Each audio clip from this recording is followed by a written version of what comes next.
Who is a healed man, Leslie? There is no healed man. Do you know how weird kwenda kuambia watu kwamba I hate my dad? You don't need a man who is rich. You need a man who has a higher EQ like you. You can make any man rich. Kutu hapo. Zombie, eh? Live. You're listening to with Men, the podcast. This is Men, the podcast. Karibu tena kwenye another session, another episode, another part ya sisi kuwa na conversations na wanaume kuhusiana na mambo ya kiume, tukifocus zaidi kwenye swala zima la afya ya akili au kwenye concept zima ya mental health.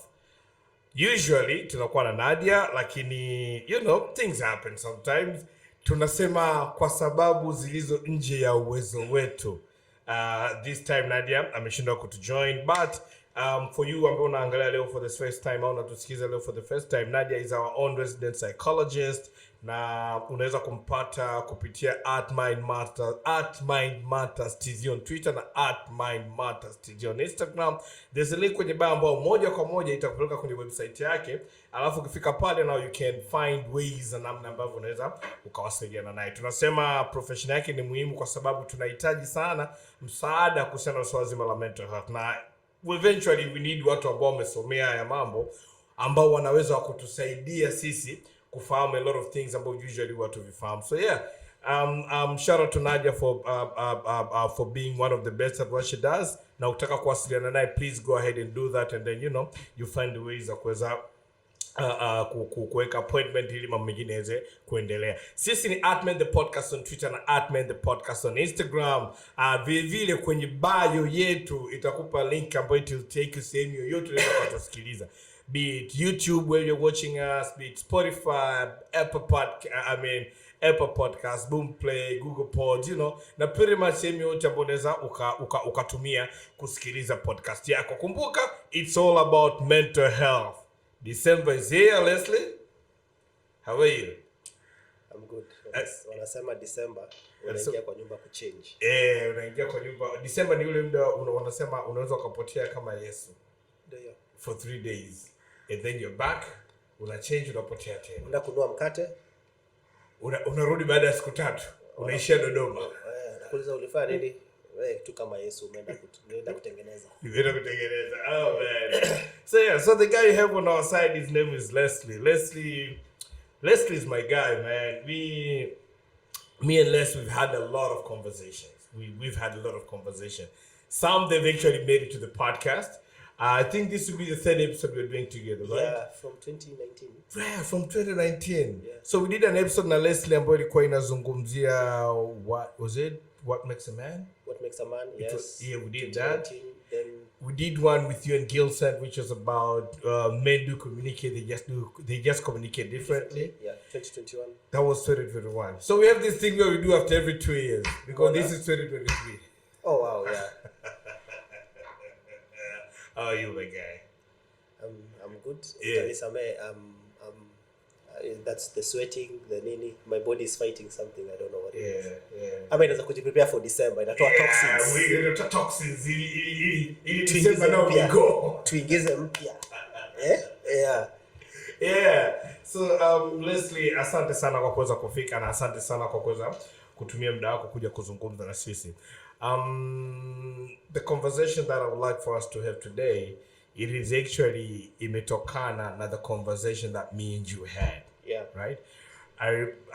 Kwanza kabisa kabla sijafika huko, guys, for those who were watching, Leslie was one of those guys who was always pushing me like, Michael, come on, you gotta do videos.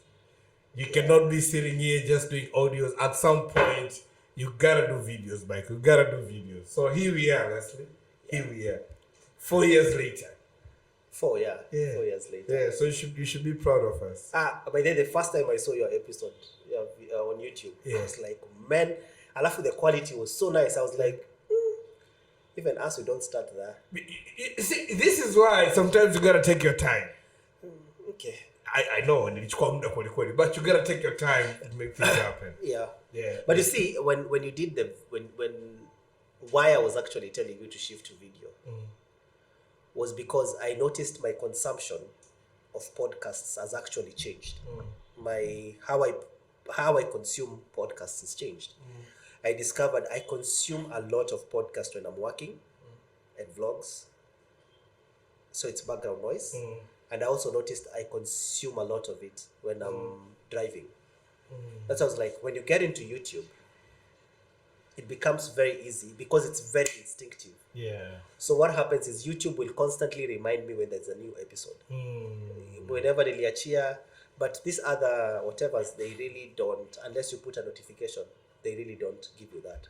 That's why I was telling you to move to YouTube. And you see right now, I get to have the freedom to sample your so it also gives people a very wide range of sampling your podcast. So you find you get to a certain target audience you originally would probably wouldn't. I 100% agree with you. Yeah. I'm getting a lot of, so you've been doing this podcast. Oh, there's actually this podcast. And I'm like, oh, wow, okay. Oh, wow. So thank you for the push, Leslie. We just hope we keep getting better and better and better as we go. Definitely. Yeah. So now back to the topic about Leo. Yeah. One of the things about I 100% know about you, Nikwama, you're very passionate kuhusiana swala zima ya mental health. You're very passionate about it. I know you've invested on your own mental health. Now, because there's a background story for you, kuweza kufika hapo ulipofika. So this is why I love having these talks with you, kwa sababu unakuwa na perspective ambayo for me it always siku zote inaniachia na vitu vya kwenda kufikiria zaidi na vitu vya kuweza kuona okay Michael, definitely na wewe still a work on progress na kuna vitu ambavyo na wewe as an individual you need to be able to work on. However, we were having I don't know what happened, but you gave me a call and then you told me kwamba you met with Ruben Dege. Right? Shout out to Ruben Dege in Chakari, my guy. You met with Ruben Dege and you guys started to have a conversation about healed men, as in mwanaume ambaye ameheal. Hapa tukizungumzia mwanaume ambaye ameheal, hatuzungumzii mwanaume kwa sababu alikuwa anaumwa ugonjwa fulani, lakini tunazungumzia mwanaume ambaye amepitia struggle ya kujitambua na amepitia the process ambayo ilikuwa inamrequire yeye kuweza kujitambua mpaka kufikia ile point ya kuwa ultimately comfortable with who he is as a man, right? So before I get to my next set of questions, I mean, my first question would be, what triggered that conversation between you two, and why did you feel like, you know what, Michael, maybe this is something we can actually tuweze kukiongea kwa urefu, but you really got me to think as when kasema let's talk about this. But what triggered that conversation between you and Ruben mpaka leo we're having it here? Actually, what happened was we were doing there's a podcast he knows he's supposed to start doing it. I'm not going to delve so much into it. So we were talking, and then you see, half of the best conversations happen behind the camera. Always. So behind the camera, we start having a conversation, and I come to realize he tells me about his dad. He gave me a perspective of his dad that really shocked how I looked at my dad at the older generation. He told me, Leslie, our fathers were raised by very angry men. Our grandfathers. Our grandfathers, in their own land, walikuwa wanavaa kitambulisho for them to walk. They used to walk with a kitambulisho. There's more to wear kitambulisho. In their own country, there was a curfew. They can't go past 7 p.m. You can't be. For you to travel from one point to the other, you need to get kibali. That man will actually require you to give him respect in the house. And that's why our fathers were raised by very angry men. Our fathers didn't know how to raise us any differently. And actually, when you go and look at it, it's not research, but go and look at a lot of men and go and look at a lot of divorces. They happen when these guys in their 40s, like mid-40s, the guys who are raised firsthand by this kind of parents, right? Because you are the first person who's been raised in the city with a change of, there's such a clash in terms of vile ambavyo unakuwa raised. Your father was raised by a guy who shouted at him, beat him, and he could not say anything. And now we're in this new dispensation, right? So the person who was raised in their 40s by their father who was ultimate, the mother came from work and cooked. You expect that person to get married to someone and expect that person to, no, they will demand for food. Because that's what they know. Because men, we learn from seeing. And we are product of our environment. Product of our environment. I told you the first time I got into a car, I drove. Because I used to see my dad driving. It wasn't perfect, but I knew what a clutch does, what an accelerator does. And that's actually what brought about the conversation. And we were like, we have deliberately decided to do it differently as men. And so from my end, I wanted to ask him, my conversation with him was, how difficult is that? Because you see, sometimes when you're going through these things, no one ever thinks. We normally think about quick fixes. You're gonna, by next year, nitakuwa nimepona. Mwenzangu mtanitambua. But no, you come and discover it's such a process. It is. Such a long process, and it's a process full of failures. And so me asking him was just asking him from a point of a bigger brother, a big brother, boss, how does this work? What you said in Kumbusha, I was having a conversation tomorrow around the same context in terms of parenting and being deliberate about how we raise our kids, right? I grew up in a house ambayo my dad never used to shout. Never. Like I remember, I remember mimi mzee amenichapa mara mwisho I think niko darasa la pili. And I remember vividly. After that, my dad never shouted. It was more like, come on, Joe, sit down. Umefanya hivi na hivi na hivi, I'm disappointed. If how to improve, kutakuwa kuna consequences, and it's gonna be on you. You know, so so I was raised by such kind of person, all of us at home, right? But now, you don't expect me kuwa parent ameweza kuwa natandika watoto.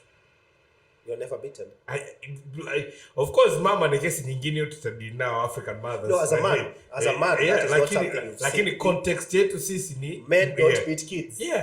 Yani context yetu sisi ni hiyo. Conversations work. So exactly. So right now nimekuwa katika nyumba right now I have 2 girls and I'm like, so la kuchapana for me it just doesn't make sense. I'm like, okay.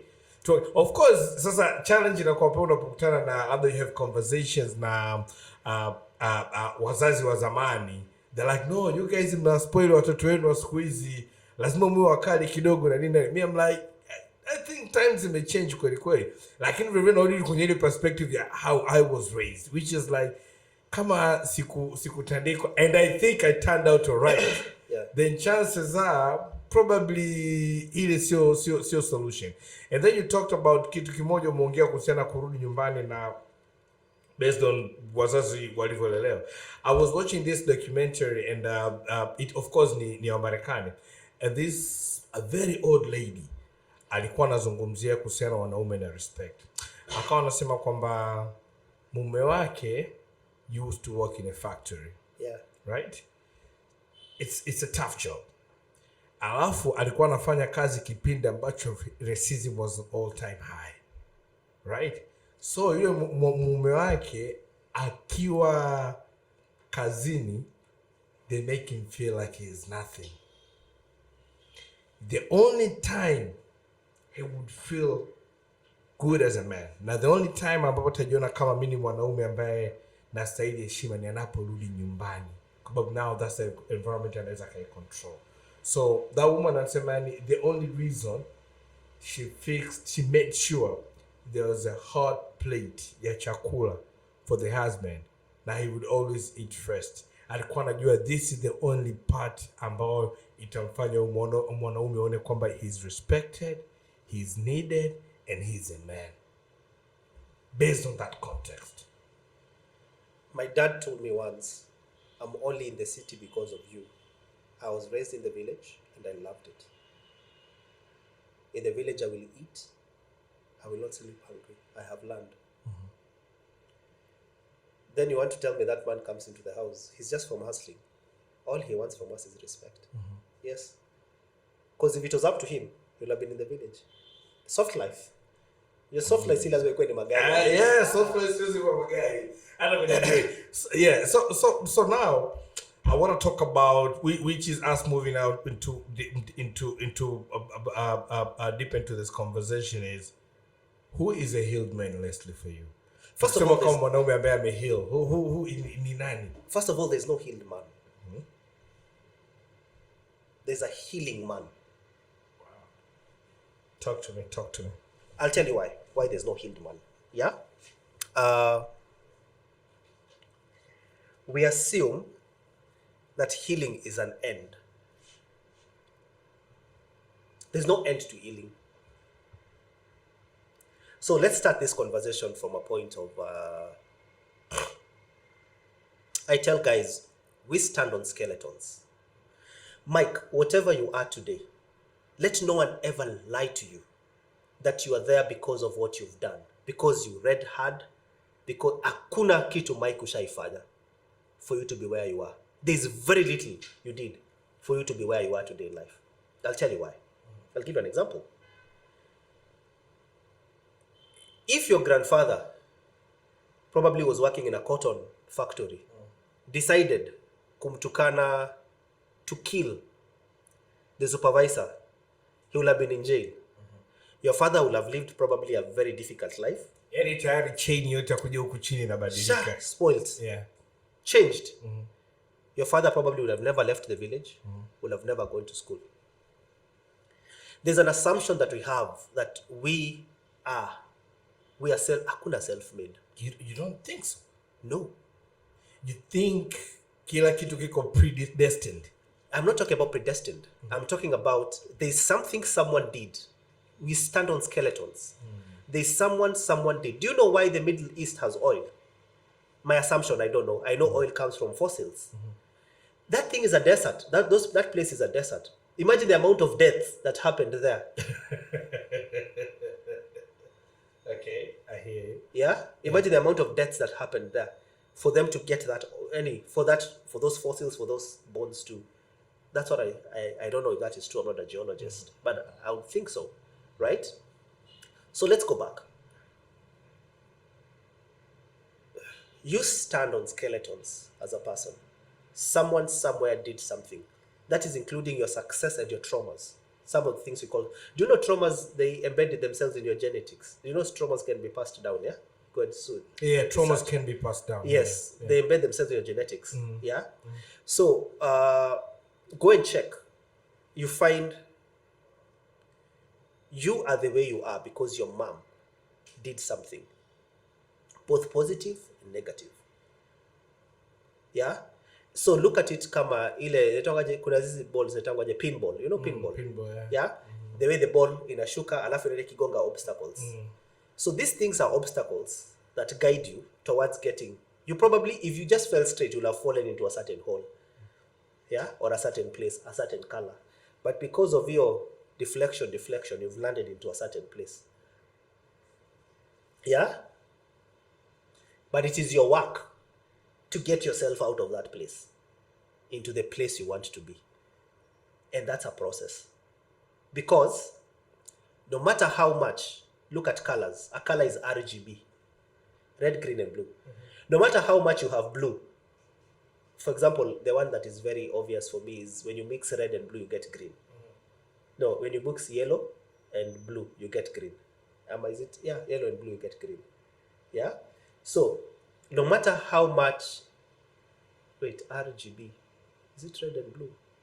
Red and blue, I think you get orange. One of those colors. No matter how much you want to walk away. For example, you say, if we mixed red and blue and got green. No matter how much you have green, you still have the red. You still have the yellow and the blue that was used to make the green. Right? No matter how much you want to walk away from that. So, there is no healed man. There's a healing man because you are constantly walking away from that person that you are. Because that thing is embedded in you. So, are you saying, if I'm getting you correctly, now probably not preempted, feel free to pull me back in. Yeah. Do you think the whole concept, healed man or healing man, Okay, the whole concept of saying a healed man is literally taking you away from who you really are. So there are three things, Mike, about you. There's who you are. Mimi kama mimi. Wewe kama wewe. And who you are is the person you go to bed with. Yeah? I'll give you three concepts. Three thoughts. There's who you are. That is the person you get into the car with and it's silent. But why do we want to play the radio all the time when we're in the car? Sometimes. Why do we fear silence?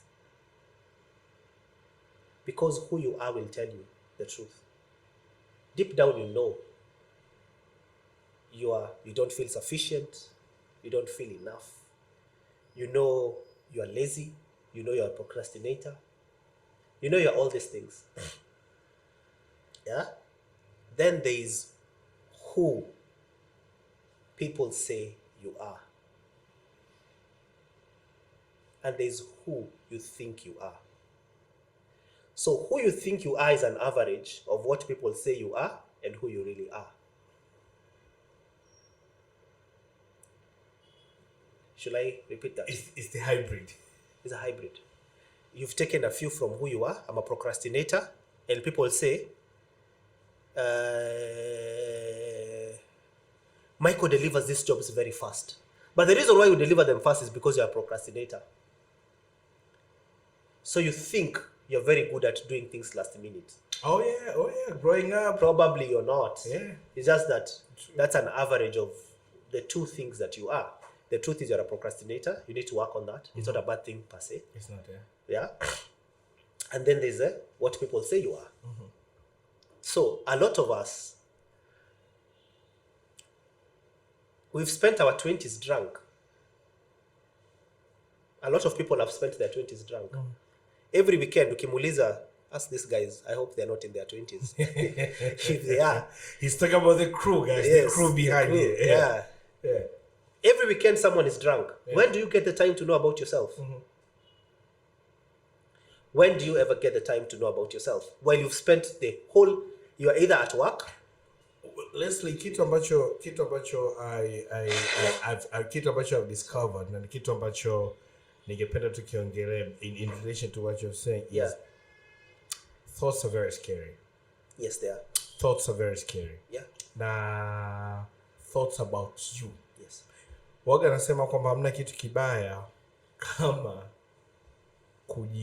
kujiambia wewe mwenyewe kwamba Michael wewe ni mvivu na unajua ni no matter watu wanakuonaje, ukweli ni kwamba Michael ni mvivu, ukweli ni kwamba Michael you don't have discipline, ukweli ni kwamba Michael maybe you cannot be trusted. Yani this is the truth. All these other thing watu wanakaa na kusifia they do not know you, but wewe unajijua. No maana you find such people will constantly be around other people so that these people tell them that. Yeah. Affirmation. It is a problem for them to stay by themselves. Yeah? So you end up being told, remember these things you tell yourself. The other thing we've been told that is very negative, and that's why I've told you, where you are, healed and healing. Healing is a process and you get yourself there. Sometimes it's called reparenting. Another word is reparenting. You reparent yourself. And I'll give you a very simple example. Growing up, mimi nilikuwa naambiwa mtoto ambaye na kierere sana. And that got into my head, mimi ni kierere. Mimi ni mwaribifu. Yeah? This handkerchief, I've had it for 5 years. So mimi ni mtoto mwaribifu aje. The same handkerchief. Same handkerchief, 5 years. How am I mwaribifu and I've had it for 5 years? Right? I came to realize something later after I did therapy last year. That the second bout of therapy for me, I had 2 bouts of therapy. The first one was I just didn't understand things. I was a hurting man and I just didn't understand a lot of things. I wanted to understand them. The second one was for me, was fun. Was a lot more of digging so deep into why do I do things the way I do them. And then I realized we came to discover the fact that mi sikuwa kierere. I just digest information so fast. As a child, I had that. That's a gift I have. I can digest data so fast. Like Mike naweza kaa chini hivi niangalie nikwambie I don't know. But the way I digest information and I have a photographic memory. I have memories of 2 years. Yeah. I have memories of 2 years. I remember I reminded my mom once something, my grandmom. And she told me, do you know you are 1 point something years? 2, you're turning 2. I actually had come for you for your second birthday. Whatever you're telling me, I had come for a conference, then I came to see you for your second birthday. We know the same mtoto aliambiwa yeye ni kierere, ni mwaribifu. But my parents didn't know better. Now is when I've come to realize I move on so fast from things because I figured them out, I move on. I see things from very far. I can tell you, for example, this is going to crumble. We were having a conversation about 2024 with you before the cameras. Yeah. No one has seen it that way. Yeah. But Mike, we will have a conversation with you next year, mid-next year, about the same thing. That's how I'm able to digest information and data. And I just need a small thing. But you see that child from the beginning, how does it manifest when you're young? Mm-hmm. It manifests with you opening the TV. Curiosity. Yeah. It manifests with you opening the radio. Mimi nilifungua TV, nikafungua radio. And if my father knew... Wakati kuifunga kukuta vifaa vimezidi.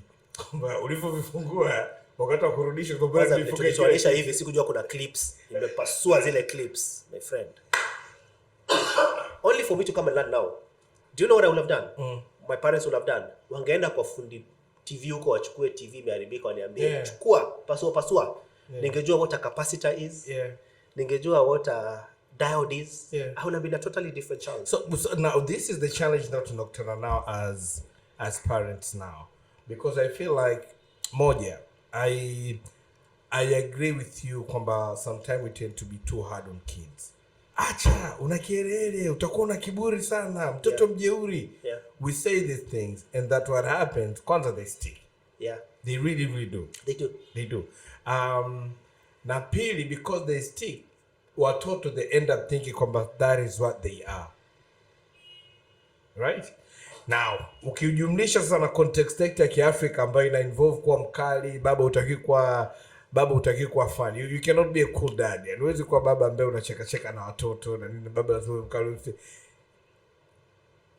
For me, inaonyesha ni namna gani sisi kama wanaume tunahitaji, umesema huwezi kusema kupona au umepona, but I would say this inaonyesha ni namna gani kama wanaume tunahitaji at least kuwa na conversation kuhusiana na kupona.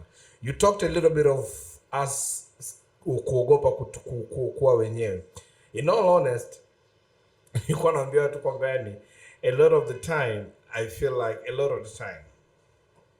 like men sacrifice a lot. True. We sacrifice a lot for. But do you know where you learn your sacrifice as a man? Conditioning. Your mother. Yes, it's your mother who teaches you sacrifice. Go check. It's your dad. Our dads are never there. Were never there. That's why, Mike, you don't know how to raise your children, because you saw your dad as an authority figure. So your relationship with your kids is based on authority. It's not based on social. Yeah? A lot of us. Me, I don't remember. Like right now, the one parent I miss is my dad. Because I'm a man now. Now me and him can talk. Yeah? We learn sacrifice from our mothers, because we see our mothers wakiteseka from the beginning. A lot of us saw our mothers suffering, struggling. That's why, by the way, Vikoba, that's why they only work. And they do.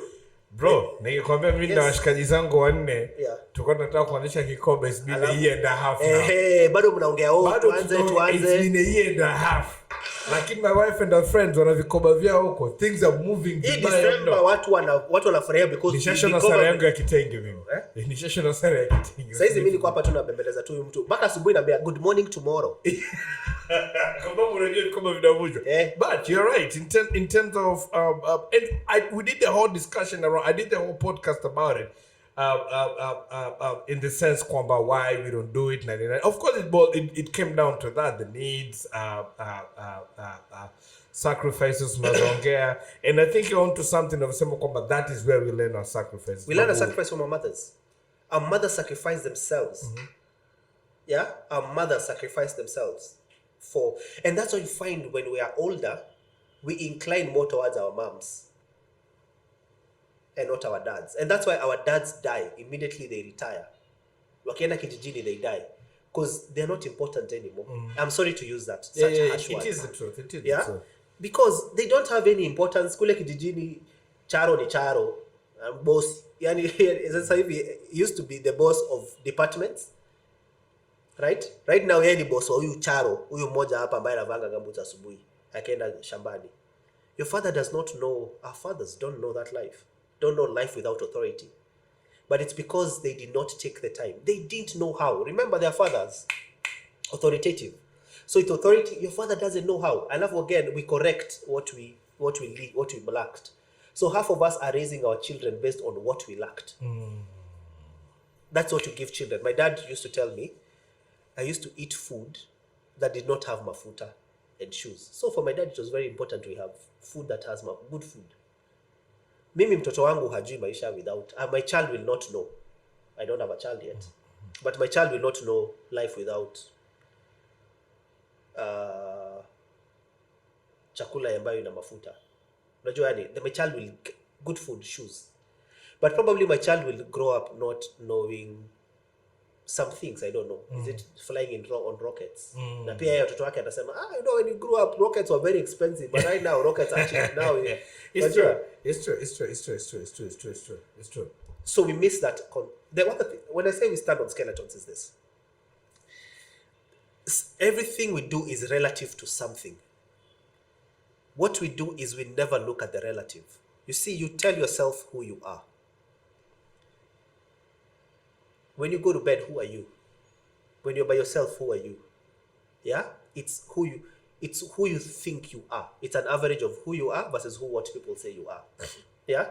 And who you are is as well the things your parents have told you. Because, by the way, have you ever noticed your conscience is your mother?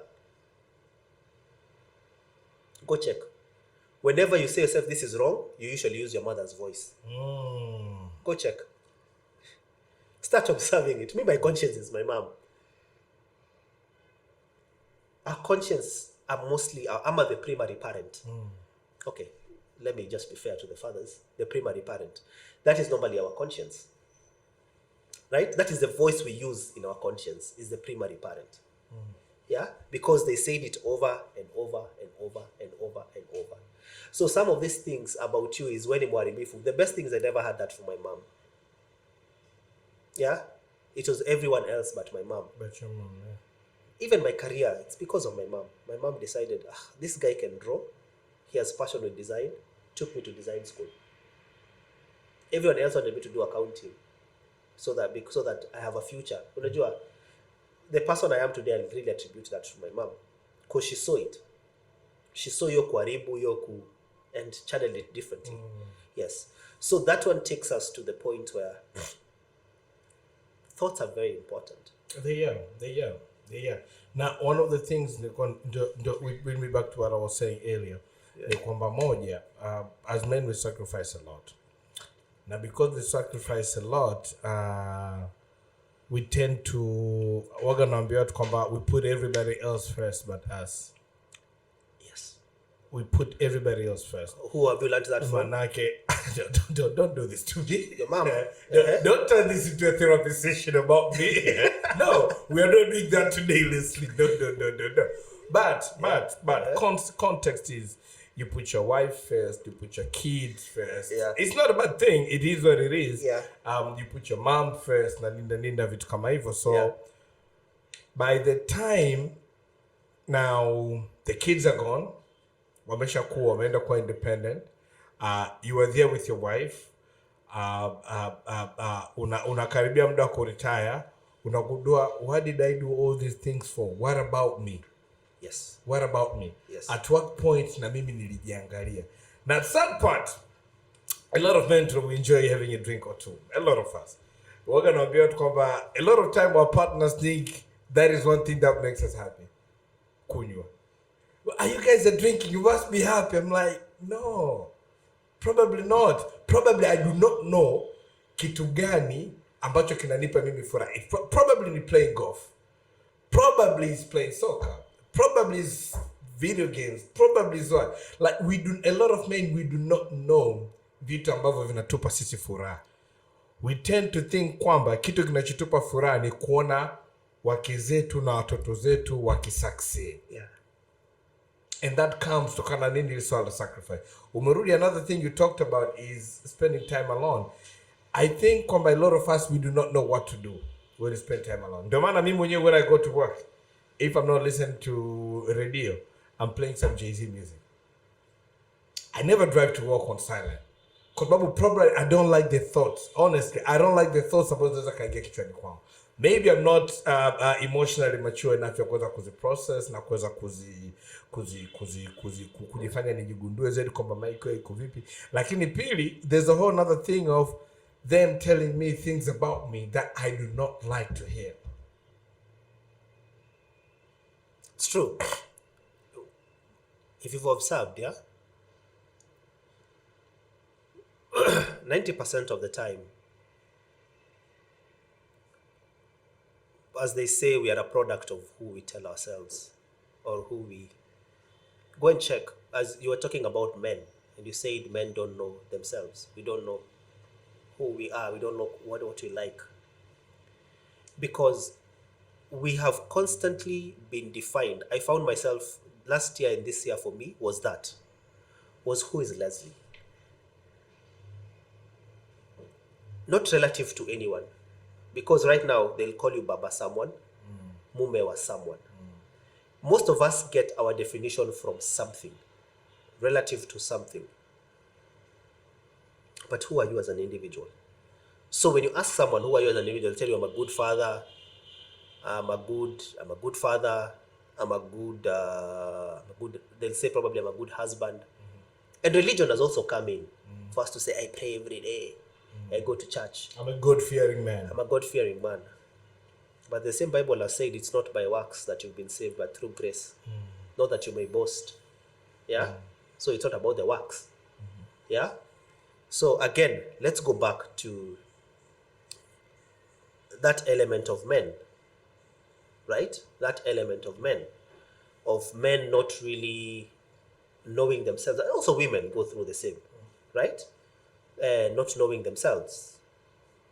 I also highly think it's a generational thing. Our generation has been able to get it out and speak about it. Yeah. I think also our mothers were going through it. An example is my dad at the age of 35. At my age, my dad had the last born. My dad's last born was 5 years. Mimi sina hata mmoja. So when I raise my child, I'll raise my child very differently. Because there's also that emotional maturity that I have invested in. Right? So, when you look at, when we have this conversation sometimes, we make mental health to look like a very big thing. But one thing we forget about mental health is, and working on ourselves, is we come from somewhere. Half of the things you do, Mike, you didn't decide to do them. You don't even know why you do them. An example, I was hearing, who was it? Was it Trevor Noah? Who was saying, you cannot choose to not believe what you believe. But what do you believe? You believe things you've been told for a long time, for many years. Yeah? An example, if I tell you, Jesus Christ, right now, there's that photo that is everywhere of Jesus Christ as a white man. Yeah. And we all know, when they talk about Jesus, we know he looked more of a Middle East man than a white man, right? However, that is a photo we have because someone has told you that ile movie ya Yesu. Indoctrination. Someone has told you that over and over and over and over and over, and so that's what you believe. Even when you look at God, we've been taught God as to fear God, and not to really respect him, to fear him. Have you ever asked yourself, someone said this, go and look at atheist nations. Nations that are atheist are rich. Nations that are highly religious and Christians. Yes, why? Why, Leslie, why? No, that's a very good question to ask ourselves. Why? And yet, religion, because we are very superficial. Religiosity is about other people's sin. It's not about inside me. I think one of the things about in relation to what you said, especially the last part, is a lot of time. I think most of us are people pleasers. Yes. Most of us are people pleasers. Yes. Na tunajali sana what others think of us. Yeah. To the extent kwamba we go above and beyond to try to prove to others kwamba I am exactly what you think I am. What are you looking for? The dopamine that comes from you being praised. Mike is a certain kind of person, but not really taking the time to discover who is Mike. And when you talk about a healing man, a healing woman, a healing person, is deciding to go through that pain, unearthing that pain. Yeah? Hicho kidonda, kukitoa, wanasemanga toileting or something. Kutoa ile usaa, kutoa kwa ile jipu. Yeah? Kukifungua, cleaning it. And knowing there's gonna be a scar. And that's why I'm saying there's no healed man, there's a healing man. Because there's always a scar. Okay. And that scar will remind you. An example is I've been raised as a middle child. Sorry, my whole life. There's sometimes I do things and I'm like, clearly this is just the middle child. I'm aware of him. I'm aware when he comes out. I can tell you this is the middle child speaking. There's a time I'll speak and I was also raised in church. I can tell you this is a boy who was raised in church speaking. There's a time I will speak and I can tell you this is just the insecure child who was told they can't speak it. Yeah? Yeah. Kuna concept moja ambayo nataka pia tuzungumzie. Yeah. The concept of people not knowing where to place a man who is on a healing journey.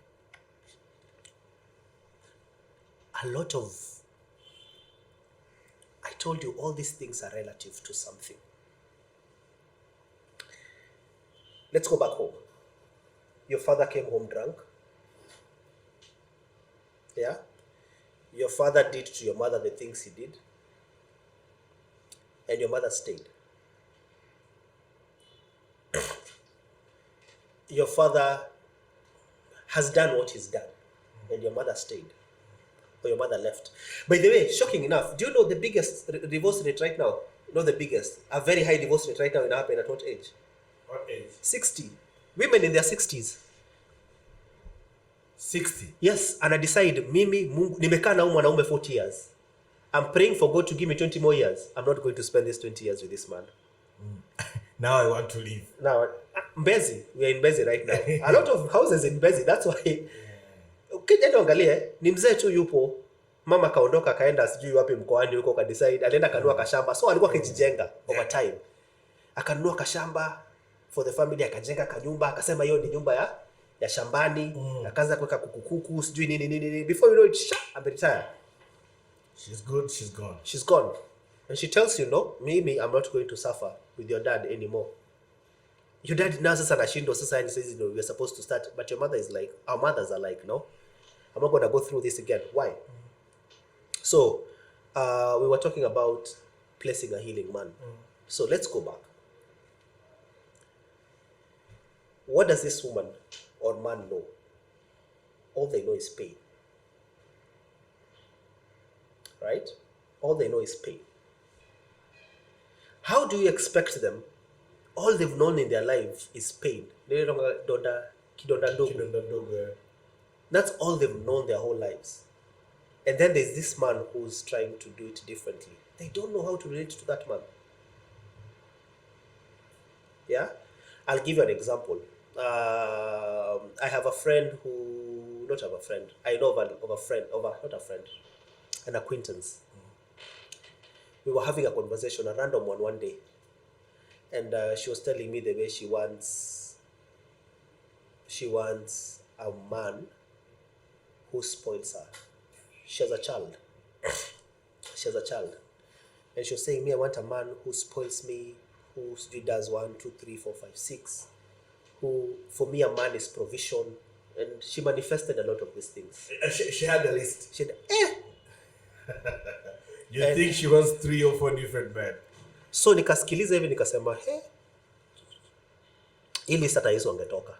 Yesu mwenyewe angesema, hata mimi najua mimi ni mwana wa Mungu, lakini this is too much. Hata mimi nilipiga watu kwa kanisa. Najua yani the person she was looking, she's justified. However, so I asked her, you have a child. We were having this conversation with another friend. Nikamwambia, do you know, this lady is looking for the wrong thing in a man. Which is what? She should be looking for a man who will accept her child like his own. That's a healed man. A healed man does not come with a statement here, healed. Ama nakwanga amepigwa hapa yani. Ati wewe watu healed wapitie hapa tuwapige. No. No. That's a healed man who will decide this child is innocent. Because you're going to choose a man, for example, I'm talking this from the perspective of men, purely based on that example. I'm not saying, I know what is a girl online was a troll, oh, you don't know men are dogs, whatever it is. Yeah. I'm just talking purely based on this context. Huyu dada unapata mwishowe, she'll probably find a person who will spoil her. Yeah. She will love him. Yeah. And then what? This person doesn't like your child. And then you're stressed because apendi mtoto wako. And then you guys get a child. And then mtoto wake anapendwa, mtoto wako apendwi. And then there's the issue of you guys fighting every day because the father of your first child is coming into the life of your child. And then it's a fight every single day. Yeah? But go and check. We looked for the wrong, as you mentioned, where to place a healed man. Because we don't know where to place a healed man, where we don't know where to place a healed woman, a healed person, what do? We normally look for very superficial. Someone who's probably healed or in a healing journey. Superficial things stop making sense. There's a lot of things that stop making sense that are very superficial. Like for him, for such kind of a man, you find simply because I'm not spending on you on luxuries doesn't mean I wouldn't take care of you. Yeah. Yeah? It also comes from somewhere. Yani, you've been able to, unless you're coming to me to ask me for provision, cannot be the sign of, for you to say you love me, you must be providing for me or doing these things. And so we end up making these decisions in life, a lot of us. So when you're talking about placing this person, we also need to look at the societal context. What has the society told us for a very long time? And that's why I've given you the example of a friend of who's a lady. Yeah. You get, the society has not told us to look for a healed man or a healing man. They've told us vumilia, tafuta mtu mpendane mvumiliane. Yeah? So how does a healing man appear? A healing man appears in very different ways. He will not, an example, a man, he will not react to your tantrums. Utaanza kuthrow tantrums akuulize, what do you want to eat? Have a good night. Let's talk about this tomorrow. Wewe hapana, mimi nitaka vita. I don't know how to deal with something that doesn't have you get. Yeah. So there's also an element of the context. Where do you place this healing person? In the context, we've not been taught. Why? Because in our society, failure is punished. Yes. So where do you place this person who's failed and has decided to come out of this pit? What do? You label them to be a reject, and they become rejects. And so what do? You decide that this person is a broken pot. But you never pay attention to that brokenness. What did it bring into this person? Yeah. What has this person decided to do with this brokenness? The issue is not being broken, is what have you decided to do with it? I think ukiangalia, first of all, waga nasema, if there's one thing ambacho wanaume wote tunahitaji wa nchi hii, especially wa Tanzania, I think wote tunahitaji kwenda therapy. ingekuwa uwezo wangu, Definitely. ningesema kila mwanaume nchini, We all need to heal from something. yeah, we all need to heal from something. Na ndio maana kuna wanaume ambao they don't have a relationship with their fathers now, not because they don't want to. Yeah. It's simply because, like you say, they do not know how to relate. Now, because that is what they know, they say we don't like that. We wish to go in a relationship with our fathers, but then again, they're also raising their kids the same way how they were raised. They don't know better. Because yes, ingawa siku hizi I'm saying it's not an excuse, especially kama kwenye urban settings. There is so Mike, much have can you learn. tried? Mike. Wow. Am I being naive right now? Very. Mike, have you ever tried kunywa chai bila sukari? Do you take sugar? I do. Have you ever tried drinking tea without sugar? Yeah. How did it taste? I didn't like it. Thank you. That is how difficult it is for that person to work on themselves, to change and do different. But we gotta do the work, It's though. that difficult. I'm not saying it's easy. I will never say it's easy. Yeah. I'm just saying right now tuko katika setting ambayo kuna options. Like there's so many options now compared to how All it I'm was saying, then. it's not obvious. I'm not saying it's easy. It's not obvious. What we do is we normally think it's very outright. It's very obvious. I had to go through a lot of pain. This is actually, for me, this is actually what made me change it. Is when I told myself, Leslie, it ends with you and it starts with you. Yeah. Whatever my dad has passed to me ends here. Whatever I want my children to have starts here. So you had to break that circle. I said I'm going to break the cycle. Mike is not easy to break a cycle. Mike is not easy to break a cycle. Actually, some of the biggest messes I've made is during the breaking of that cycle. Is when I was aware. Is when I was very aware of that cycle. How difficult it is not to eat chips. Ask yourself. That's how difficult it is. Ukisikia chips, everything. Remember, your body does not work. Your neurons don't want to fire differently. There's a way they've been firing. They want to fire like that. So what happens? It forces you to fire a certain way. So that's why it's very difficult for this person. And so what becomes is this person finds it easier to go drink so that they can forget, Distractions. Yeah. distract themselves, or go to work. At work, they are really respected. They don't have to work on that side of themselves. You get? And that's why they go there. Why do you find a lot of people, when we talk about progress, when you talk about, you've mentioned placing the healing man, the healing person, it's because we were not taught. From when we were small, failure was punished. You don't know what to do with failure.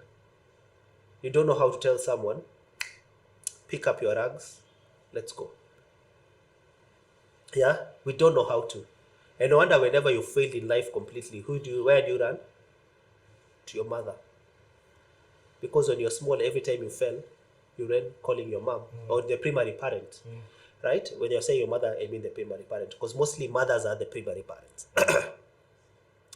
So we found ourselves in a position whereby now, as men, it's a crossroad. We have kids that we have to raise, and we have to raise differently. We have women who are very empowered. Yeah? I have a friend who I regard her to have a very high EQ. And one time I told her, you don't need a man who is rich. You need a man who has a higher EQ like you. You can make any man rich. I don't think she understood what I said. But why? She would want a rich man. Yeah. But I'm telling her, for you to... But that's because the society's placement, ni kwamba, Yes. for you to be... The society doesn't care. Mike, that's one thing you need to learn. I learned that the hard way. The society just wants you to come and put a good picture here. The society doesn't care what you struggle with at home. The society doesn't care what you struggle with at home. The society just wants you to put a good picture. And that's what you find. Also, an example is when you are choosing a spouse. How do you choose a spouse? What has the society told you about choosing a spouse? The society has told you an example. Very random example. This watch is a gift. It's a Tissot. I will not talk about the cost or anything. It's sort of fake. My phone, you have an iPhone 15. Why are you putting it out there? It's true. Kwa wanaonidai jamani, please, it's kuna story ya mimi kuipata hii simu. I gotta say. Kuna story ya mimi kupata hii simu. Sio kwamba nilitoka nikaenda kuinua. Kuna watu wananidai. Leslie, what is wrong with you? So, when you come and look at such things, they're very superficial. I'll tell you the story about my watch. It's a gift. So is every other watch in my docket of watches. I don't have a single watch I've bought for myself. They are gifts. I've bought, in my docket of colognes, I've only bought like 2. All the others were gifts. Right? But you're going to judge me based on how I smell? Of course. Based on what I wear? Of course. Most of my shirts are shirts za kiofisi are bespoke. Nilienda zikashonwa. Very good quality shirts. When you see that, you will wonder, you'll think that's how you, but you don't know the story. So what's the story? Why do I have all my shirts in a shonwa? Because I have wide shoulders. Kupata shati ambayo itanitoshea ni shida. So unless you nichukue shati alafu ende wanasema so context in this context yes, matters. Yes. The context is very important. The watch was a gift. Why? Because my brother, every 5 years, he gives me a watch. I'm just saying this specific one. And after 5 years, I have to give him back the same watch. After every 5 years, I have to give him back the same watch. He gives me another watch. He upgrades me. So nilianza na Edifice, nikaenda Titan. Sasa tumefika kwa so that tells you how many years of being given a watch.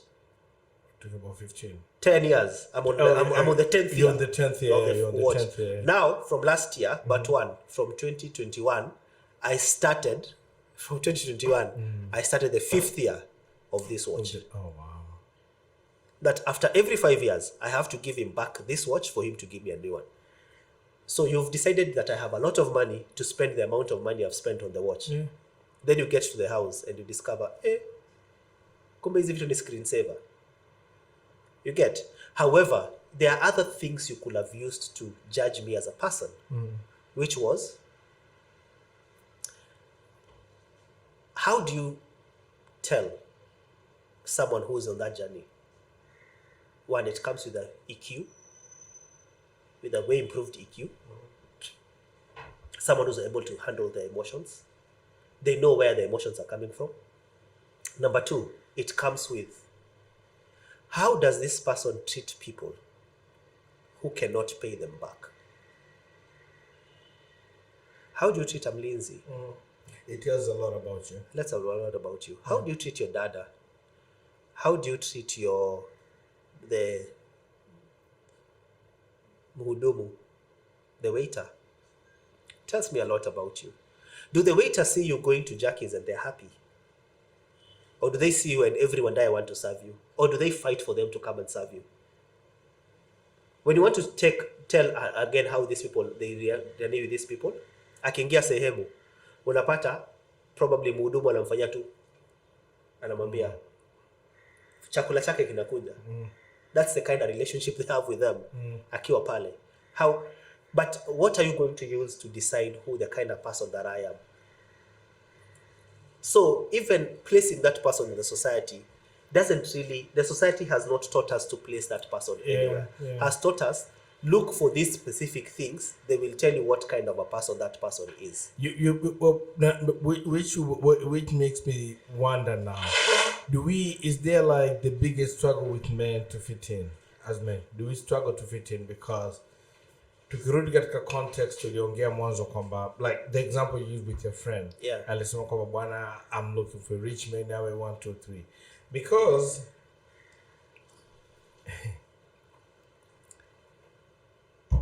natoa siri za kambi. Lakini wanaume vitu tunavyoambiana siku ni kwamba tafuta hela. Yes. Hatuambiani nenda therapy. Hatuambiani go fix a relationship with your mother, your father. No, not most of the relationship. Mostly relationship na mother ziko poa. With that. Mostly. Yes. But we are not telling Leslie go fix the relationship with your dad. Hatuambi, you know what? We need to see you getting along better with the mother of your kids or with your wife. We are not telling each other go improve on your on jinsi ya kuwa baba. Issue pekee tunaambia nini? Piga hela, na ukipiga hela atakuheshimu. So as a result tumeenda kuequate kwamba success ya mwanaume, and don't get me wrong, money is important. I would never say kwamba usitafute hela, kwa sababu ili move mambo yaende na uishi na uwe comfortable, you do need money. But money ni oil. Money ni oil, yes. Ukimwaga kwenye nani na friction. So but it cannot be the only thing that drives you. It cannot be the only thing that drives you. And sadly, most of us tuko driven na hayo mambo, right? Sadly, kutokana na maisha ilivyo. Na ndio maana nikasema hata sisi kama wanaume tukiongea ukweli tunaambiana bwana wewe tafuta hela tu.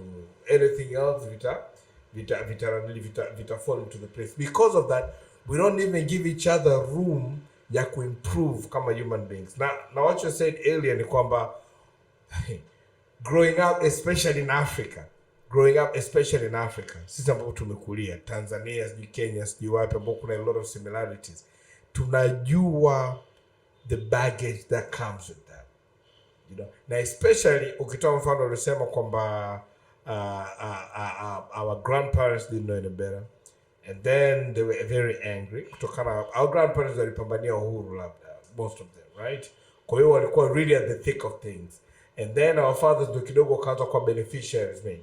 Na some of us maybe baba zetu walizaliwa hata kabla, kwa mfano labda context labda Tanzania bado haijapata uhuru. Kwa hiyo hata yeye he's seen a little bit of, you know what I mean, but ndio akaja akapata benefit, and then nakuja kuwa mimi ambaye literally sasa nimekuwa katika hizi benefits za kuona mazingira, yani nimekuwa beneficiary wa the struggles ambazo wale wazee kule walipitia. Now tukirudi katika hiyo context nilizungumza mwanzo kwamba mfano wa rafiki yako sababu I'm looking for this kind of man, I'm looking for a rich man na nini, it becomes kwamba kwa wanaume tulio wengi that is become the only thing that we know, because and then tunasema kitu pekee kinachofanya kwa mwanaume ni nini? Kuwa na pesa. Remember, context, pivoting from somewhere.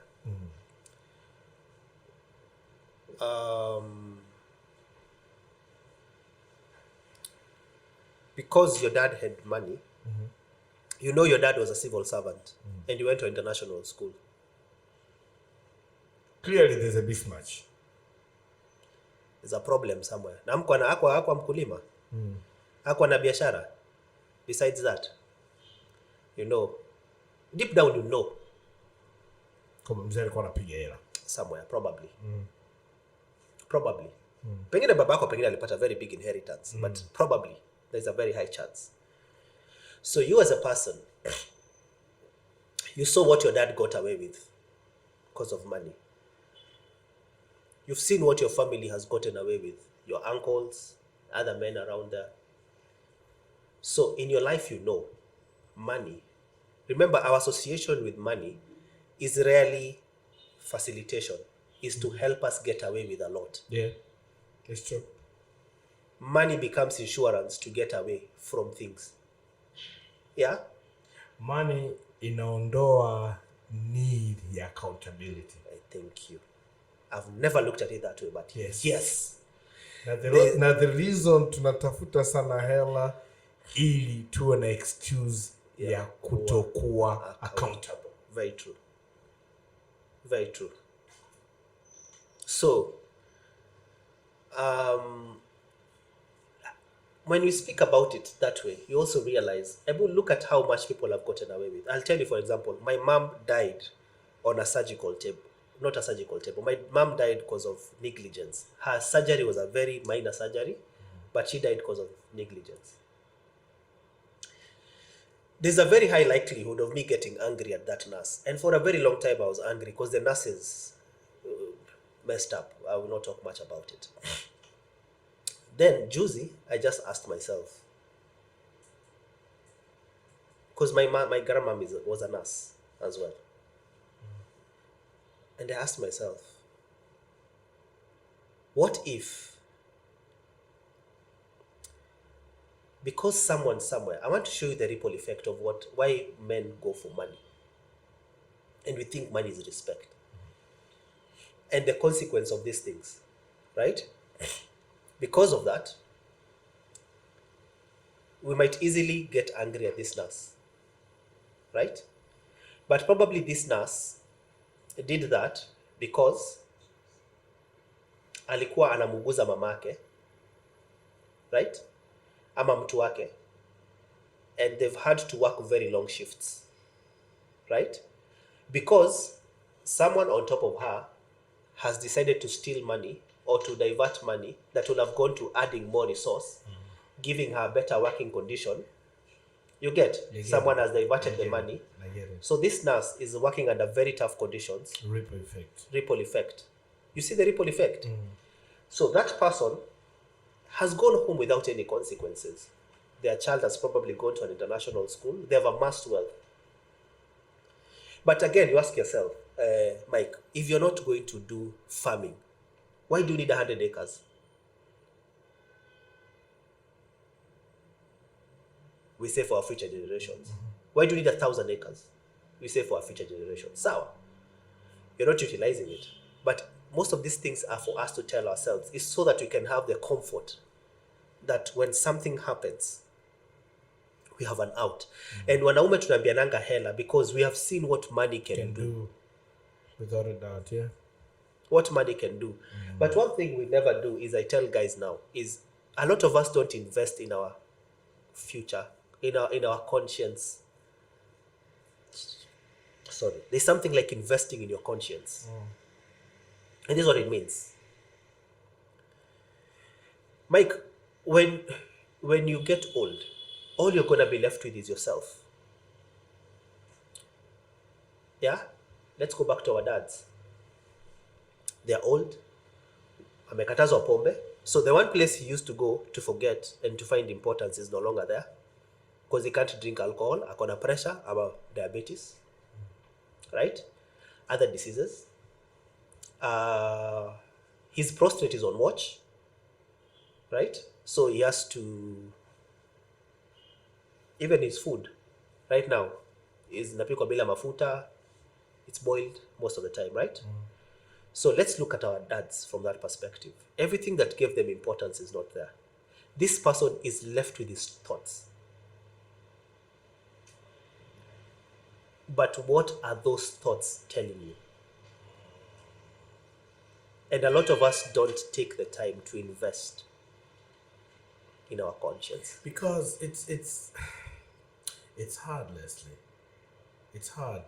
I think it goes back to what we said. By the way, it is the right thing. We should. And I'm glad we're having this talk, sababu I hope a lot of men tunaweza tukaanza kukaa na kwenda kujiangalia. And that's why I like what you said earlier, healing, man. Kwa sababu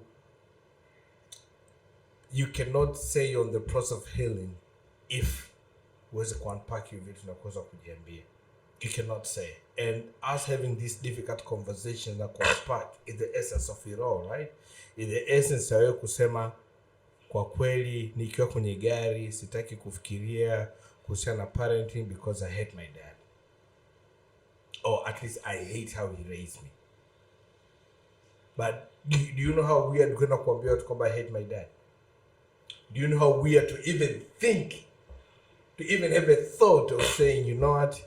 Kama mwanaume namchukia babangu na namna babangu alivyonilea. But you know, but so because we cannot do that, ndio tunatafuta nini? Distraction is nyingine. Yes. Ndio maana if you can afford uko kwenye gari utawaza muziki. Kama you can afford uko kwenye daladala, you have your headphones on. Kama you do every other thing. There's so many distractions. You will be on TikTok just before you go to bed. TikTok because you're fasting. When you wake up in the morning, you want to check you want that dopamine. Yes, you want that dopamine because it serves you. It serves you. It helps you. It's an escape. Kutokana na ukweli kwamba yani sidhani kama. Look, you know, I'm a big Jay-Z fan. Yeah. He released his last album is called 444, right? Which was a very personal album for him. Wakati alikuwa wamepigana. Baada ya shapigana na shemeji yake. Na nini. And that's when he realized he cheated on his wife na nini. So kuna wimbo unaitwa Kill Jay-Z. Yeah. So essence ya ule wimbo ni kwamba he's talking about this bravado guy ambaye mnamjua, tumwache huyo. Let's talk about what I feel as a rapper, right? And then there's a line anasema you cannot heal what you don't reveal. You cannot heal what you don't reveal. I don't know if what you can reveal, whatever. But the concept is, if you cannot reveal what you're feeling, then you cannot heal. There's something called freedom in shame. Yes. Thank you. Yes. Juicy, we saw a tape of a certain lady. I will not talk about her, in Tanzania. And it was not a very good video. You know what I'm talking about.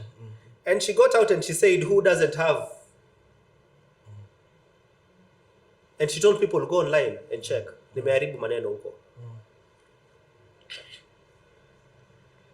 I looked at her and I said, this is what freedom looks like. This is freedom. It doesn't, you can call it being a don't care. We can call it whatever we call it. That is freedom. She's going to do things on her own terms. Yeah? That's why I say freedom in shame. Yeah. Where if you're not ready to be ashamed, if you're not ready for your dirty linen to be put out there, and for you to come out and say, as a man, I accept this was my dirty, this was me at that particular moment. These were the things I agreed to. These were the things I knew. I'm a better man now. But yes, that is me. That thing cannot shame you anymore. There's a time in my life people said a lot of things About you. about me. Yeah. Just like, it's cool. So this is what I told myself. I told myself, if it's true, kama ni ukweli, I'm going to work on them.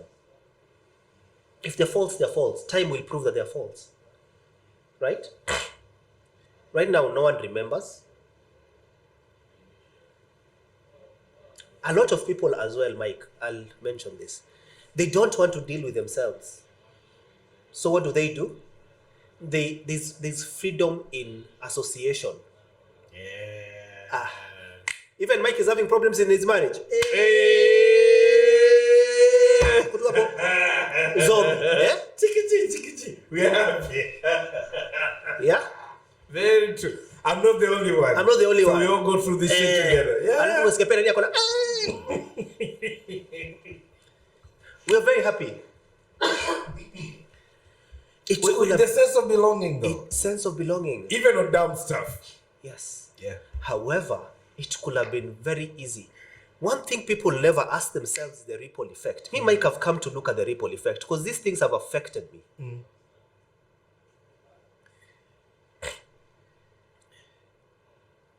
You know you are inclined towards people you believe the same things. Yeah. Go and check. You and your friends are going through the same things. You always say that. Yes. You always say you that. guys are going through the same things. What a feature, but there's a probability you're going through the same things. Or you've gone through the same things. That's what brought you guys together. So, are you guys having a conversation? So, go and check. Within several years, Mike, if you are here, my child, will be looking at your marriage. And if my child, every marriage around me is broken.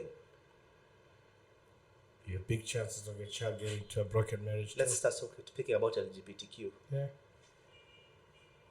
This is now where they start coming in.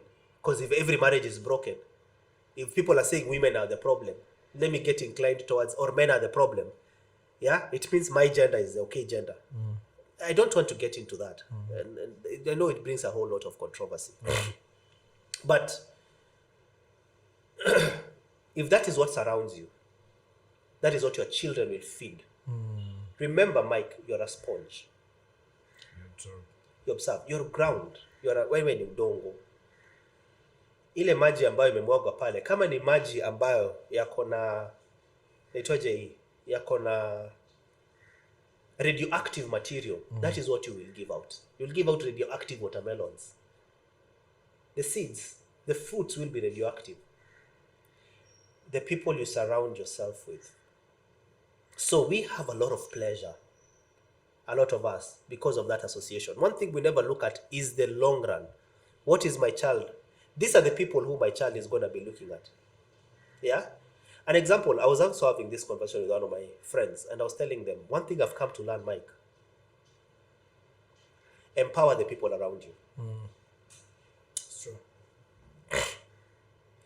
I told you I have a whole set of production. I do. But half of the equipment there was given for free by a friend of mine, by the Rogers. Shout out to Rogers. Shout out to Rogers, man. He's a brother. Rogers has given me half of those things for free. And he told me this. So, if Rogers comes to Tanzania to come and shoot, he has equipment to use for free. He's invested a future. Yeah. So whenever probably he's coming to do a job, he knows he will leave Kenya without anything. Atatoka tu na bag yake. Na passport. Na passport. Anakuja anasema equipment ziko wapi, ndio hizi, anachukua na anafanya shoot. I will not charge him a single cent. We don't think about such things. So tomorrow, right now, go and check. We've gotten into the age right now where our parents, sasa we've gotten to that age, sasa mama zetu wanaweza kuja kwa nyumba zetu more, because already hospitali, kutibiwa. Now we've started understanding why our grandmothers walikuwa tumekaa nao sana. Now you understand. Bibi anaumwa, tuta kupeleka bibi hospitali. Now we understand that, right? Because now we are that age. If you've not empowered your friends, the people around you, if everyone, I'm sorry to have this conversation, if everyone you gave a job gave you something, or it's because they're going to give you something, you've not empowered. For example, your friend is able, this one goes back to businesses. Mike, wewe leo unauza kitu fulani, nimedecide kwenda kuinunua kwa mtu fulani, alafu when I come to buy it from you, I come and negotiate to death. Wewe ndo sikulipi on time. You get? And tomorrow, I need assistance because my mother is in hospital, is in ICU, and the bill is accumulating. Where are you supposed to get the money? Yeah? And that's what you're going to say too. Even my friends walinikimbia, hawakukimbia. You never empowered your friends. You get? The people you empower will stay there with you. They will feel like they owe you. Yeah? Again, another line from Jay-Z, from the first album, Reasonable Doubt. He said, if your crew is rich, nobody will fall because you'll be each other's clutches. You know how the clutches work. They support each other. Yes. And it takes a village. It takes a village. This is where you gotta move as a community. You gotta move as a society. You gotta move together. And this is why the essence even, and I think the context, back to the context, what they're saying is, even in that, when it comes to the conversation at Kuhil, we should also be able to move together. And we should not be out here celebrating each other's misery. That's a very difficult conversation. I've tried having it with my male friends. You've tried to have it with you? Some of my male friends. But this is why we're actually having the podcast. This is why we're having this podcast. But because what is the point of us sitting here and talking about it? Because Leslie, you gotta understand, some people do not even know that there's this process. Some people do not even know. And if you do not know, then why? Yeah. How? I know, I'm sure you have this kind of friends. I'm more to VP. And I always bring it back to this example, Kwamba, VP, how's the relationship with your dad? I'm like, hey, it's cool. I was talking to somebody and then kuna mtu anamjua anafanya kazi na baba yake. The only thing they speak about is the business. There's no another thing to speak about. The only thing they speak about is the business about anafanya wote. There's nothing else. No relationship, no nothing. Now imagine this person naye akienda kuwa baba, chances are he might end up being exactly the same. It's not always, but chances are anaweza kujua, okay, so this is how. But what probably will happen is that it will be a very uphill task. He has to unlearn and relearn. Yeah. I'll give you an example of unlearning and relearning. Mike, unlearning is more difficult than relearning. I agree. Example number one is the guitar. I play the guitar. Yeah. And from the time I started playing, I hold that thing wrongly. So I cannot play chords. They're called bars. I can't play bars because my holding of the guitar is so close. I hold it. I'm supposed to hold it like this, but I hold it like this. So even how I do my bars, I can't do bars. I struggle with bars. You can have a D-7, but in a bar, I can't. I struggle. I tried unlearning that thing. It's hard. I was like, unajua nini? Nitakuwa nacheza tu hizi chords. Hizi rahisi, hizo ngumu. And umetoa mfano, it's a very practical example for unlearning. Now imagine unlearning the fact kwamba all your life you've been told mwanaume kaza, mwanaume uko hivi, mwanaume kichwa cha familia, mwanaume all of a sudden me and Leslie, we're out here talking about no, as a man, maybe somehow that wasn't right. You need to be in tune with yourself a little bit more. Lazima ujigundue wewe ni nani. Learn to spend a little bit of time on your own. Try to figure out why you do the things that you do. Why are you in a vicious cycle? Like, you cannot get out of, whether it's ulevi, whether it's uzinzi, whether it's financial problem, usually there's something there. So if you cannot get out of that, manake, you need to be able to question yourself na kujiuliza nini. That would require you ukae, ujichunguze, uadmit kwamba I probably nianze same. So now, after understanding that, it becomes how do you unlearn that? And then how do you relearn? It's a tough process. Boss, it is so. That's what I've told you. There's nothing like a healed man. Yeah. It's a healing man. I agree. Because you have to remind yourself every day that I need this. Remember, when you heal, you now have a clutch. You're not limping. It's you every day remembering to carry this clutch to walk with. Yeah. You have first of all to learn how to walk with this crutch. Ama ni zile prosthetic arms. Zile feet. Yeah. First of all, I have to learn how not to use a wheelchair because I've used a wheelchair for such a long time. I have to learn how to walk with legs if I was born with legs, and then learn how to walk with prosthetics, which is a totally different thing, which is a lot of work. A lot of us, that process of learning and unlearning is difficult. It is. Unlearning is difficult. I'll give you an example of unlearning, of a healing man being a process. So, I left home when I was 24. So, leaving home when I was 24 years. Later, when I got married, my partner, whenever we went home, there was a lot of friction. And I gave myself very many answers over the years. Imagine last week is when 2 weeks back is when I got the real answer. How many years after this? Several. More than 10 years, you'd say? Almost 10. Almost 10. That's when you got the answer. Yeah. 10 like years 7 later. years later. 7 years later. Yeah, is when I've gotten the answer of why there was a fight at that particular moment.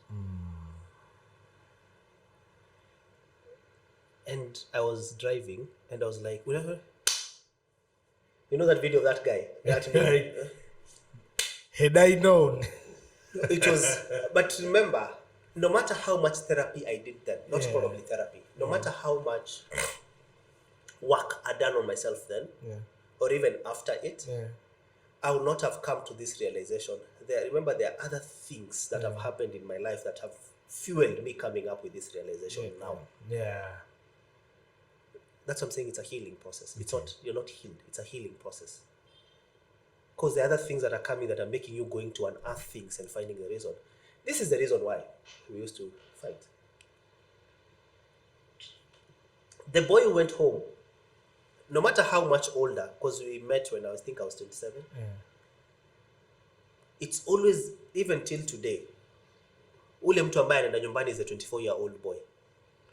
Because the last experience I have of home was 24. No wonder your father alikuwa anaenda mkoani anavaa gumboots. Your father in the city and your father in the village were two different men. Yeah. In the village he went anakunywa mbege.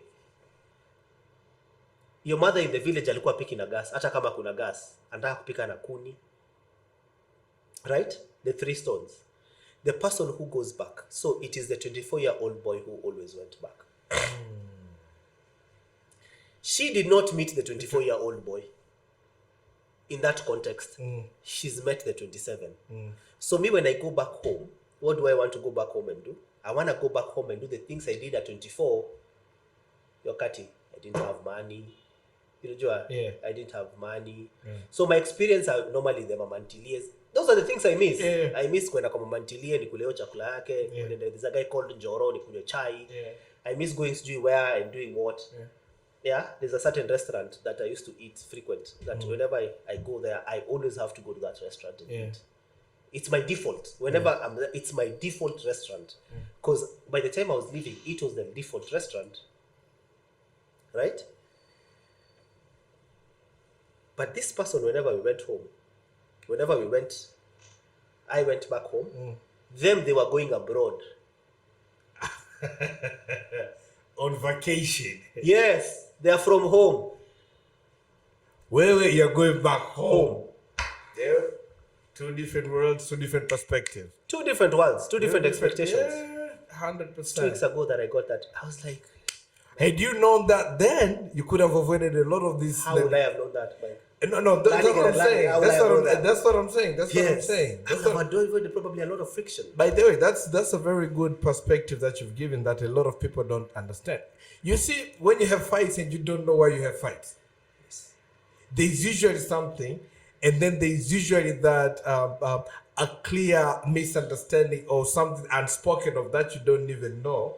Lakini usually waga kuna kitu kipo. And this is a very good example.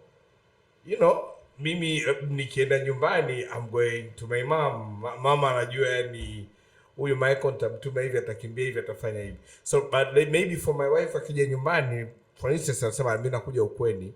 Kwa hiyo kuna expectation nazo labda kuhusu mimi. So it's about me knowing kwamba when you're at home, your mother sends you like a young boy. Michael! No, you come from whenever you're coming from. Yeah. Nipe hii remote. Yeah. That is the person you are to your mom. Yeah. But in your house, you're the head of the house. Yeah, you're the head of the house. Yeah. Right? Yeah. Wewe hata even water. Afadhali ukae hapo for 3 hours mpaka mtu afikirie uko akuletee maji. Yeah. But in your mother's house, your mother, you sit down and in the process of learning and unlearning, that's why there's no healed. It's healing. It's learning some of these things, and they also come in later. Yeah. So even fights, right now, I've known how to fight very differently. Remember, the middle child, I was raised as a middle child. So being raised as a middle child, you gotta fight you gotta fight Chin. I was prepared to fight this side and this side all the time. I'm fighting with someone older than me and I'm fighting with someone younger than me. Yeah. Come. Yeah. And I'll use the sasa nikichange energies. Nikichange modes. Yeah.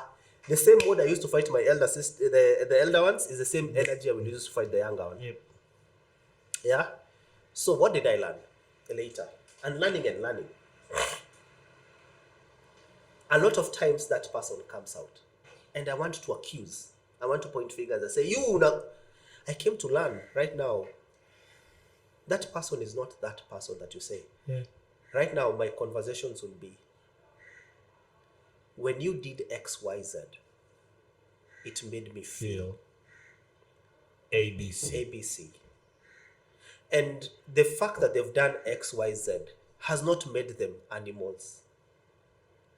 They are not defined by that. That's not them. Yeah. That's key right there, Leslie. That's key. And I think this is something that people need to understand, what Leslie said, is in terms of, and this comes with healing, right? Yeah. When you get to the point where you understand that people are not defined by their actions, right? Na ndio maana hata mimi mara nyingi I try to look at the intention, like what was the intent. Probably mtu alikuwa anajaribu communicate kitu, lakini ameshindwa communicate vizuri, kwa hiyo ametumia certain mode ambayo inaweza siwe nzuri. So I try to look at the intent. And also in case of relationships, right? It would be more like, oh, this is a good person. she's not a bad person. So you that context kwanza haipo. So it's more about how do we move from here, you know? Now that's what ndio maana ulivyoongea kwamba it's not about you did this. It's more, no. When this happened, it made me feel ta. So how do we move from there? So the person comes and tells you, probably gives you the context, and tells you, oh no, that was not the intention. Oh my goodness. That's what you thought? That's what, I'm so sorry. Because where an example is when I speak to my friends, they normally say sometimes, Leslie, unaongeanga kwa ukali. Mike, there's no inch of ukali in me. None. I'm the least angry person you can ever meet. Least. I can tell you the number of times I've gotten angry over anything. I can count my whole life. And I can tell you why they made me angry. I'm the least angry human being you can ever meet. So when people tell you like unaongea kwa ukali, you're like, guys, how? But I came to realize it's just that contexts are different. The context, I'm a middle child. I had to shout to be heard. You had to fight for everything. I had to fight for everything. Attention. To get things. I was always the last. Because the last born anapewa asilie. The first born anapewa because ni example. Mkubwa. Na especially kwa na Facebook ambaye amenyoka. Amenyoka. Example anapewa kwanza. Maybe yani and that's why also middle child wengi wanakuwa rebels sometimes. And middle child are also very independent. Yes, very independent. It's not a rebel. They've just learned how to be very independent. How to fight for themselves. And that's so I normally know when the middle child comes out. And now I'm like, this is now the middle child coming out. And I have a totally different relationship with that issue. Leslie, we've been talking for an hour and a half. I love this talk, and I hope we can do. I would love to have this talk with Princely and with Ruben. It will be really nice. We're gonna make it happen. Because I have a couple of friends, guys, who are actually really, really in tune with themselves, and they're really, really working on process of healing, and they're discovering things about themselves. There's one day I was talking to Princely, and he said something that really, really stuck with me. And I mean, Michael, there was a moment about I thought I've got it all, and like I nothing will shake me. And then kuna situation moja it happened, ikanipa character development that made me think like, yeah, bro, you still gotta do some work. And it happens. Sometimes you might feel like, I'm good now. And this is why I love what Leslie said, that it's healing because it's a process. You might actually think, you're really, really good. You've got it all. And something happens, it shakes you up. It inakufanya question your core values, who you are. Inaanza kujiuliza, huyu kweli ni mimi? And that shows there's still some things that we need to learn. There's still things that we need to unpack. And healing is a process, and I think every man should get on that journey. Please tell them that healing is not. You can tell them the camera is not there looking at you. Please. I'm very poor at being in front of the camera. I think it's natural when you don't wake up one morning and you're healed. No. It's a process, and it's a painful one. It's a painful one. Because you are unearthing a lot of things and a lot of heart. Maumivu. Uyatoe, uyatengeneze. An example is, I told you, for me, a lot of bad experiences I had before my healing. Like if I went to a place, if I came here and we fought with my partner, I'll come back here and build a new memory. I don't want the memory of this place to be that fight. I want it to be a different memory. For me to even get there, it takes for me to come, to remember it, to go through it, to face it, to accept that it hurt me, right? And then coming to dealing with it. People should know it's a process. It's a difficult one. It's like I was telling you the kind of things I do right now. I started out as an animator, as a creative. I don't do a lot of creative right now. I do a lot of it, but differently. Yeah? But the person who interacted with me when I was 24 still thinks of me as a designer. Now look at you now. But when you speak to someone else that I work with today, they'll tell you, okay, we know him as 1, 2, 3. Yeah. Also, in your healing process and realizing and emotional EQ, and you guys facing that and emotional stability, there are people who will never stop relating with you from the person that you are. And it's okay. And it's okay. I don't mind when someone tells me, I was 1, 2, 3, or I am. It's fine. That's who you are. You also have your own struggles. Go face them. I know you have your own demons. But when all is said and done, I will not go to the grave with you. When I'm in my sick bed, I will not be in my sick bed with you. It will be me and my thoughts. And the few people that love me. Right? So it is important for people to understand. I'm not an expert in this. I'm just saying. It's a process. It's a difficult process. It's a hard process. And you will fall. We'll pick it up again. The other day I went to hospital. I've been dieting. I've been eating 1 meal a day. Like 1 meal. I've been taking walks, 7-kilometer walks every single day. And I go and my weight has increased by 3 kgs. For 2 days kwanza nikasema chips mayai. Weka mayai 4 nitalipa. Mishikaki mbili, nundu ya mafuta. Kwanza niletea hapo na mafuta on the side, dip kwa mafuta. And I was very conscious that for these 2 days it just feels very discouraging that I have been doing all this. But the best thing is that now it's a habit. I have to go for a walk. It's a habit. My stomach cannot stand an extra meal.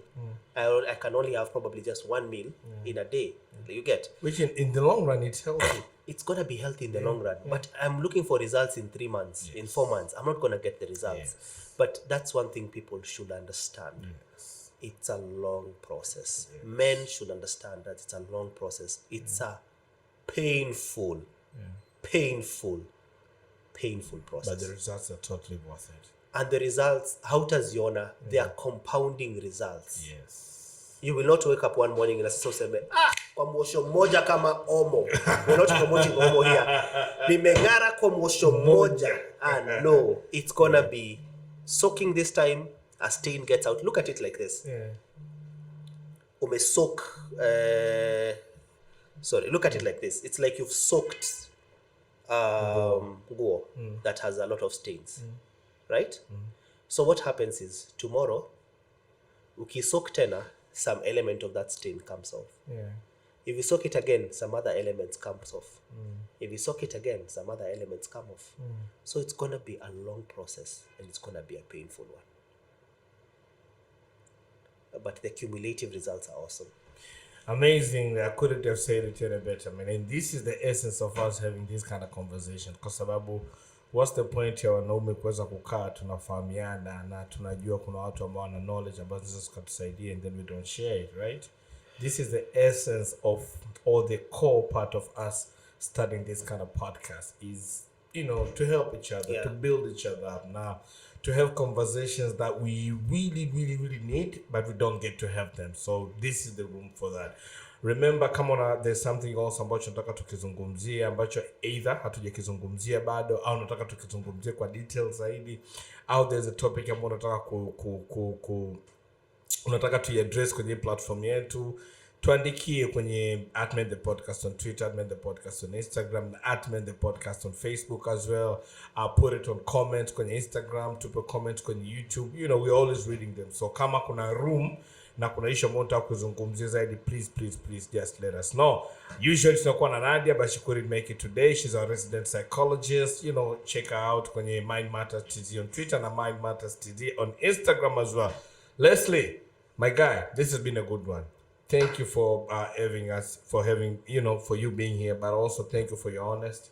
Thank you for the conversations. And I always say, kwamba probably you might not get to see the value of it, but we get a lot of feedback when we do these kind of things. Now, one of the things we always get is people saying, thank you, I needed that. Na mimi nasema, whenever I hear a thank you, kwamba conversation when you imsaidia mtu, it gives me another reason to wake up on a Saturday to get these guys here to record and for us to put that content out, because it's at the end of the day, it's valuable. This is therapy, man. Yeah, it is therapy. Therapy for some people. Some people cannot afford therapy.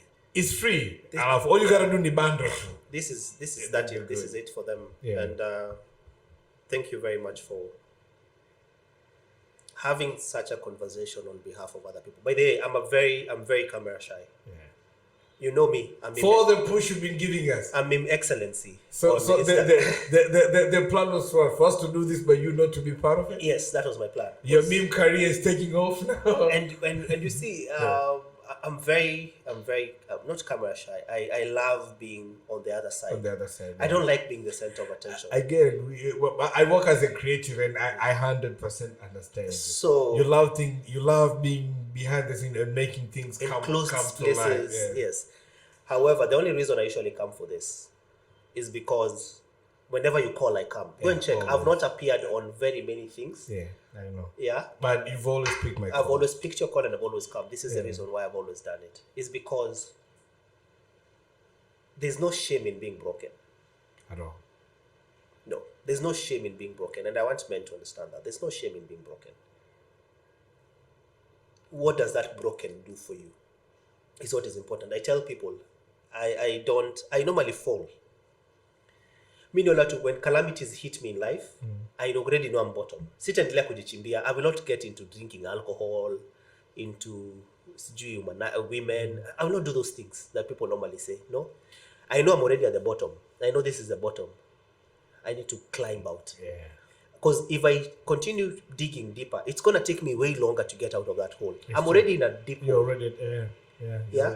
So the only reason I normally come, one of the main reasons I normally come is because of that. Is the fact that someone else will see this, and I hope they feel the courage. If I've had the courage to come and face the camera, and be out there and have my face out there, I hope they get the courage to go and sit besides opposite side of a therapist and because once they heal as men, the society heals. Yeah. When a man heals, the society heals. It's true. Right? It's true. Because when a man heals, they will treat the women better. They'll treat their kids better. They'll treat their kids better. We'll have a way better society. Yeah. The child will know it's not all about money. Yeah. There are other things in life. Yeah. Unajua, and the child ends up get a very holistic child. I tell people as a woman, there are two things you can. The most important thing you can give your child as a woman is a good father. It's true.